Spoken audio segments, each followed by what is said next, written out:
You are standing in a forest at night. Listen. Oh, no birds, no insects, no wind. This silence feels peaceful. You are wrong. This silence means something is hunting. Every predator in this forest heard you arrive. They tracked your footsteps. They measured your breathing. They are watching you right now. The silence is not empty. The silence is full of eyes. Now imagine a child walks into this forest. The child lights a fire. The fire is bright. The fire is loud. The child starts screaming, "Hello, I am here. I am alone. Come be my friend." What happens to that child? This is Earth. We are the child. The forest is the Milky Way galaxy. We have been screaming into the darkness for 100 years. In 1974, we aimed a radio telescope at a star cluster 25,000 light-years away. We broadcast our location, we broadcast our biology, we broadcast the layout of our solar system. We sent a map directly to the house. We called this the Arecibo Message. We called it science. We called it hope. We should have called it a confession. You know the Fermi Paradox? If the universe is so big and so old, where is everyone? Why do we see no cities on Mars? Why do we hear no transmissions from Proxima Centauri? Why does the galaxy look dead? Here is the answer. The galaxy is not dead. The galaxy is hiding, and we just told them where we live. Game theory is not about games. Game theory is about survival when you cannot trust the other player. The most famous example is the prisoner's dilemma. Two criminals are arrested. Each one can betray the other or stay silent. The safest choice is always to betray first. Now scale this up. Replace criminals with civilizations. Replace a prison with late years of empty space. Replace hours of interrogation with centuries of signal delay. You detect a signal from a star 100 light-years away. You send a message. "Hello, are you friendly?" Your message takes 100 years to arrive. Their response takes 100 years to return. You will wait 200 years for an answer to one question. But they are not frozen in time. In those 200 years, they could build weapons. They could build ships. They could aim those ships at you. By the time you learn if they are friendly, they could already be at your doorstep with guns. You face a choice. Option 1, wait. Trust them. Hope they are good. Risk your entire species on that hope. Option 2, strike first. Strike now. Strike before they can strike you. Guarantee your survival. What do you choose? What would any rational species choose? This is the chain of suspicion. You cannot verify their intentions. They cannot verify yours. Even if they are peaceful today, you cannot know if they will be peaceful tomorrow. Even if you are peaceful today, they cannot know if you will be peaceful tomorrow. The only way to be safe is to eliminate the threat before it becomes a threat. The only way to survive is to kill everyone you meet. Not because you are evil, because you are rational. The civilizations that survive are not the ones with the biggest guns. They are not the ones with the fastest ships. They are the ones who learn to shut up. They do not broadcast. They do not explore. They do not build monuments. They sit in the darkness. They listen. They wait. When they hear something, they do not answer. They calculate a firing solution.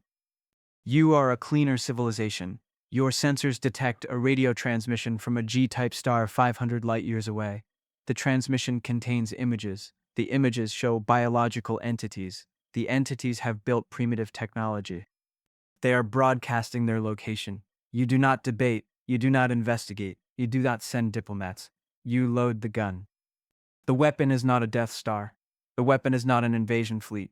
The weapon is a rock, a dense rock, accelerated to 90% of light speed, aimed at the target star. The rock costs nothing. The rock requires no crew. The rock cannot be negotiated with. The rock cannot change its mind. You fire the rock and forget about it. In 500 years, the rock arrives. The star explodes. The planets vaporize. The problem is erased. You do not know if the target was friendly. You do not know if the target was a threat. You do not need to know. You only need to know that they existed and that they could see you. That is enough. That is too much. The cost of being wrong and trusting them is extinction. The cost of being wrong and killing them is nothing. You have solved a game theory problem. You have removed uncertainty. You have survived. This is happening everywhere, across the galaxy, across the universe. Any civilization that becomes technological learns the same math. Any civilization that survives learns to implement the same solution. The forest is full of hunters. Each one is pointing a gun at every shadow. Each one is waiting for you to make a sound. We made a sound. November 16, 1974. A group of scientists gathered in Puerto Rico. They aimed the Arecibo radio telescope at globular cluster M13. They transmitted a message containing the numbers 1 through 10, the atomic numbers of hydrogen through phosphorus, the formulas for DNA nucleotides, a graphic of the DNA double helix, a graphic of a human being, the population of Earth, a graphic of the solar system, and a graphic of the Arecibo telescope itself. They broadcast this at 1,000 kilohertz. They sent it to 300,000 stars. They called it a triumph. Look at what we told them. We told them we are carbon-based. We told them we are fragile. We told them they have a single planet. We told them exactly where that planet is located. We told them we are technologically primitive because we are still using radio. We wrote our own obituary. We put our address on it. We mailed it to 300,000 recipients. But we did not stop there. In 1977, we launched 2 probes, Voyager 1 and Voyager 2. Each one carried a golden record. The record contains sounds of Earth, readings in 55 languages, music, images of humans, images of our cities, and most critically, a map showing Earth's location relative to 14 pulsars. Any civilization that finds these probes can calculate our exact location. We built a treasure map. We attached it to a bottle. We threw the bottle into the ocean.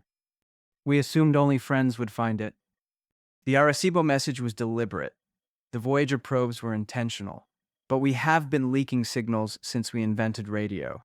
Every television broadcast, every military radar, every communication satellite, all of it bleeds into space. All of it travels at light speed. All of it creates an expanding sphere of noise with Earth at the center. We are not just lighting a fire. We are setting off fireworks. We are firing a flare gun. We are screaming our location to anyone within 100 light years. We have been doing this for a century. We did this because we are optimistic. We did this because we are curious. We did this because we assume the universe operates on human values. We assume strangers will be kind. We assume intelligence means wisdom. We assume good intentions. These assumptions are beautiful. These assumptions are human. These assumptions will kill us all. You are asking the wrong question. The question is not, where is everyone? The question is, where are the survivors? The loud civilizations are dead. They broadcasted their location. They received their answer. Well, we see that they are not everyone, but the answer was a relativistic projectile traveling at near light speed. The answer arrived before they saw it coming. The answer gave them no time to respond. The answer vaporized their planet in seconds. The survivors are the ones who stayed quiet. They developed radio and immediately understood the danger. They shut down all broadcasts. They built their cities underground. They encrypted all communications. They hid. They are out there right now. Thousands of them, millions of them. They are watching us. They are listening to us. They are calculating whether we are a threat, and they are staying absolutely silent. This is why SETI finds nothing. Not because there is nothing to find, because the civilizations we could detect are already dead. The civilizations that are alive have learned to hide. They see our broadcasts and they think we are either incredibly stupid or incredibly dangerous. Either way, they are not going to answer. The great silence is not evidence of loneliness. The great silence is evidence of intelligence. Everyone else is smart enough to shut up. Everyone else learned the rules. Everyone else is playing the game correctly. We are the only ones still screaming. You can model this mathematically. Assume 1% of civilizations broadcast their location. Those civilizations last an average of 500 years after first broadcast before a cleaner detects them in fires. The remaining 99% stay silent and survive for millions of years. Over time, the galaxy fills with millions of silent civilizations and 0 loud ones. This is selection pressure at a cosmic scale. The loud die, the quiet live. The universe selects for paranoia. You want to know what happens to civilizations that mature? They stop building monuments. They stop proving they exist. They stop seeking friends. They focus on one thing only, not being found. The apex predator in the universe is not the strongest. It is the most invisible. The civilizations that win are the ones that become ghosts. You are asking me what we should do. Should we stop listening? No. Listening is safe. Listening tells you where the predators are. The problem is not listening, the problem is talking. We should stop broadcasting our location. We should stop sending messages to unknown stars. We should encrypt all military and civilian communications. We should treat electromagnetic silence as a survival strategy. We should learn what every other intelligent species already knows. Shut up, hide, survive. But we probably will not do this. We are humans, we are optimistic, we are social, we believe in communication and cooperation. These traits helped us survive on Earth. These traits will kill us in space. The universe does not reward hope. The universe rewards caution. The universe is a dark forest. Every civilization is a hunter. Every hunter is armed. Every hunter is terrified. You can be the loudest voice in the forest, or you can be alive. You cannot be both. The projectile may already be in flight. Some cleaner civilization 50 light years away may have heard our first radio broadcasts in 1974.